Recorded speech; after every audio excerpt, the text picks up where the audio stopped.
Having sunk like 60 hours of my life that I'll never get back into the Book of the New Sun and the Earth of the New Sun, I was definitely familiar with the Dying Earth subgenre of science fiction. That being said, this was a completely different experience to the Book of the New Sun, and honestly one that I enjoyed quite a bit more. It's in this gray area of being a short story collection and a fix-up novel. I'd probably call it a fix-up novel based on the amount of overlapping characters, but at the end of the day, it's just a good book, who cares? So let me give you a very brief, spoiler-free introduction to each of the 6 stories, and I'll hop into a section where I say to read this book if, and don't read this book if, in my opinion. Turjan of Miir. In this one, we follow Turjan, who is a mad scientist with a lab out in the forest. He has all these bizarre creatures that he created in vats, but he can't figure out how to give them sentience. So he travels to this other plane of existence to find this dude who's gonna be able to tell him how to do that. He finds this guy who says he's gonna help him, but only if he goes and does this fetch quest for him by retrieving an amulet from this prince. Mazirian the Magician. Mazirian makes beings like Turjan from the first story, but he also cannot figure out how to capture sentience. But he heard Turjan from the first story was able to do that, so he kidnapped him. Then he goes about chasing this woman that's been bothering him every night. I don't exactly know why. I don't know. This one's a weird one. Tsais.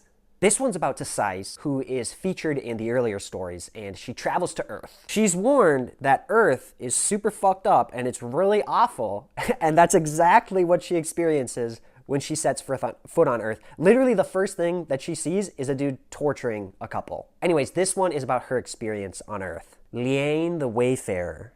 This one is about Liane, the dude who was torturing the couple in the last story. He's obviously an awful dude, and we follow him on a bit of a quest. His quirk is he's got this weird magical ring thing that he can step through and obscure himself from others. Ulan Dhor.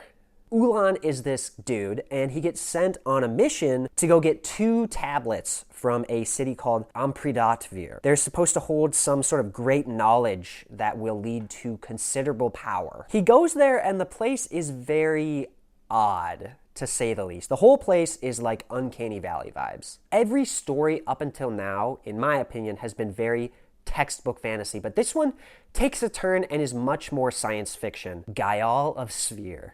This is the longest story in the collection. It's 2 times the length of the other ones on average. In this one, Guyal is traveling from the real world to the forgotten world to ask the curator of the Museum of Man a bunch of his burning questions. Yeah, there's lots of seeking knowledge in this book. Okay, I think this book fits really well into the structure of having some pretty identifiable attributes such that you could say, okay, read this book if, or don't read this book if. So in my opinion, these are the following. Read this book if you want to witness the OG book of a beloved science fiction subgenre, or if you want some incredible world building and wonderful high fantasy writing. Do not read this book if you want some deep character work or if you want complex philosophical messaging. Okay, let's get the less strong things out of the way quick, because let me make this clear. Overall, I think this is a fantastic book. There were some okay themes, like in Ulan Dhor. That story in particular had some pretty good commentary on social discrimination. So ignore this criticism for that story. But other than that, the themes were pretty much non-existent or super basic, oh, there's beauty in life, that theme that was with the Tsais character. But other than that, man, not a lot. Also, barring one character, there's pretty much no character development, although part of this is just because it's a bunch of short stories, so there's not tons of time for it. There are a few times where characters' minds are changed about something, and that's cool, but you kind of have to expend belief because of the ridiculously rapid 180-degree turnaround that some of these characters do when they change their mind. One character changes from the most evil, vile scum to this kind happiness seeker because of literally a 2-minute conversation that she has with someone. So it's not super believable, but honestly, whatever, you're not really reading it for that anyway. Also, this will come as no surprise considering it's written in 1950, but this book did write women very weirdly. Many of them are created magically, And don't call me the weirdo, because I swear, like, in 95% of fantasy, whenever an elderly wizard is making young, beautiful women, he's using them sexually. Also, I gotta come up with like a list of the most cringeworthy ways that science fiction authors write women, because this one had some banger lines. A young woman of exquisite configuration. Anyway, let's move on to the really great things to read this book for,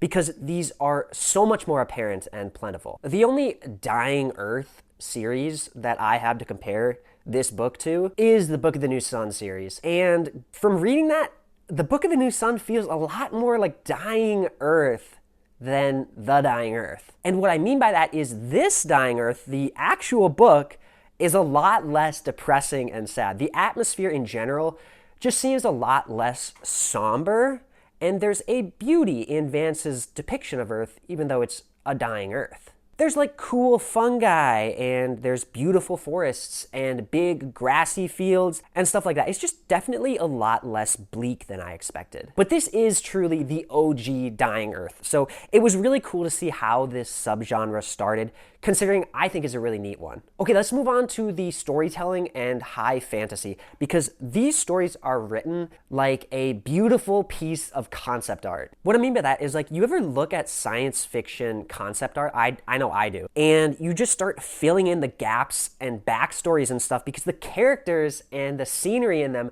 are just so cool. And that's what reading this book feels like. It's just begging you to write up stories in your mind about this really cool canvas that's laid out in front of you. I'll be the first to admit, I do not read fantasy, so I'm not coming at this from a critical fantasy eye.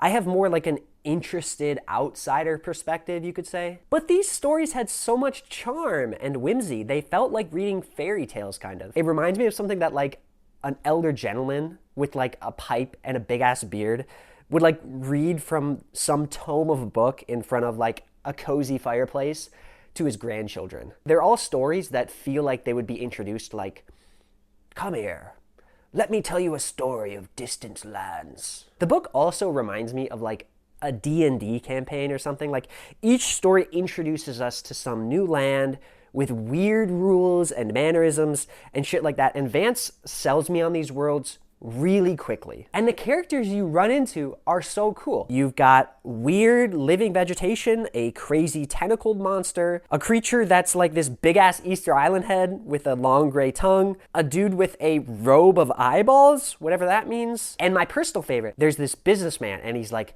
for 20 coins, I will tell you exactly the information you need.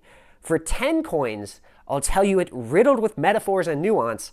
And for a single coin, I'll tell you it in an indecipherable language. And all these wacky encounters happen so rapidly. Things are constantly happening, and while there are downsides to short story collections, this sort of constant action and change of scenery is a big draw to them for me. I want to stress again, I actually really liked this book. Other than this book suffering naturally from being written like 75 years ago, my criticisms are less criticisms and more so just clarifications that this is much more of a sword and sorcery book than some sort of social science fiction book, obviously. Speaking of which, this book is advertised as a science fantasy, and I think that's accurate, but I would say that the vast majority of the time, I felt more like I was reading a fantasy book than a science fiction book. Completely arbitrary genre labels aside, I had a lot of fun reading The Dying Earth.